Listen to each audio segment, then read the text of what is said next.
সালে কথা বলছি। সেই সময়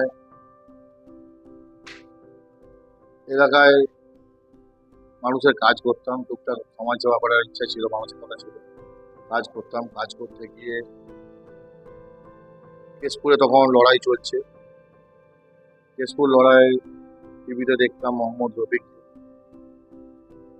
রফিকের কাজকর্ম, রাজনীতি আমার যুক্ত করা আমাকে।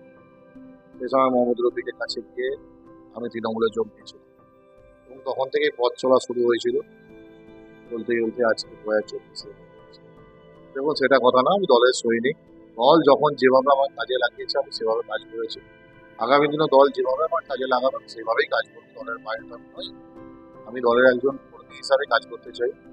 দল যখন যেখানে যেমন ভাবে মনে করেছে, যে দায়িত্ব যখন দিয়েছেন আমি আমি মাথা পেতে সেই দায়িত্ব নিয়েছি এবং 100% সাকসেস করার চেষ্টা করি, নিজের সর্বোচ্চ দিয়ে চেষ্টা করেছি সেটাকে, দায়িত্বটা পালন করবার জন্য। আগামী দিনে দল যা দায়িত্ব দেবে সে দায়িত্ব আমি পালন করবো। আমি 2 বছর যে সিআইসি হয়েছি, প্রায় 50 কোটি টাকার মতো মেদিনীপুর শহরে কাজ হয়েছে। আরো কিছু কাজ পেন্ডিং আছে, আমাদের কাজটা করবো এবং মেদিনীপুর শহরকে ঢেলে সাজাবার জন্য আমাদের পৌর প্রধান সহ আমাদের পৌরসভার ফুল টিম, আমরা সমস্ত কাউন্সিলররা 25 জন কাউন্সিলরই আমরা দায়বদ্ধ এবং আমরা একসাথে মিলে সমস্ত কাউন্সিলরদের সাথে নিয়ে মেদিনীপুরের উন্নয়নে কাজ করছি। আমরা ইতিমধ্যে বহু রাস্তা তৈরি করেছি, ট্রেন তৈরি করেছি, নিকাশি ব্যবস্থা করার চেষ্টা করেছি, বিভিন্ন স্বাস্থ্যকেন্দ্র তৈরি করেছি, বিভিন্ন ওয়ার্ডে ওয়ার্ডে নিকাশি নালা হয়েছে, জলের পাম্প হয়েছে এলাকায় এলাকায়, আমরুটের প্রকল্পের কাজ চলছে আপনারা জানেন এবং রাস্তাঘাট সবকিছুই মেদিনীপুর শহরে উন্নয়নের জন্য বাস স্ট্যান্ড থেকে শুরু করে সবকিছুই, বাতিস্তম্ভ থেকে শুরু করে বিভিন্ন এবং মেদিনীপুর শহর আগে বাল্ব জ্বলত, এখন দেখবেন আপনারা সাদা এলইডি আলোয় সারা মেদিনীপুর শহর ভরে গেছে। চকে চকে উচ্চ স্তম্ভ বলেছে। মেদিনীপুর শহরে এখন আর কোনো অন্ধকার বলে কোনো জায়গা নেই, গলি গলি আলোয় আলোকিত, রাস্তাঘাট সব বানানো হয়েছে এবং বাজারগুলোকে সংস্কার করার চেষ্টা করা হচ্ছে। আগামী দিনে আরো অনেক কাজ আছে, কাজ তো আর শেষ নেই, কাজের কোনো শেষ হয় না, উন্নয়নের কোনো শেষ থাকে না।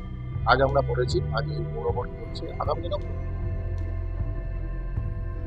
দেখুন, আমি মমতা বন্দ্যোপাধ্যায়কে নিজের মায়ের মতো ভালোবাসি। মমতা বন্দ্যোপাধ্যায় আমার নেত্রী, আমার সব কিছু। বর্তমানে নেত্রীর সাথে আমাদের সেনাপতি অভিষেক বন্দ্যোপাধ্যায়, তিনি যেভাবে অ্যাগ্রেসিভ ভূমিকা নিয়ে বিজেপির বিরুদ্ধে লড়াই করছেন, আমরা মমতা বন্দ্যোপাধ্যায় এবং অভিষেক বন্দ্যোপাধ্যায় নিয়েই দল করতে চাই, দল করছি, আগামী দিনেও।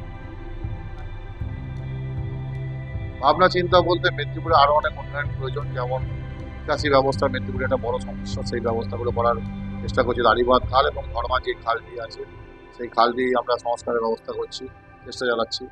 আরো রাস্তাঘাট যেগুলো খারাপ আছে সেগুলো খারাপের ব্যবস্থা করতে হবে এবং পানীয় জলে, পরিশুদ্ধ পানীয় জলে অনেকটা কাজ হয়ে গেছে, আরো কাজ করতে হবে আমাদের।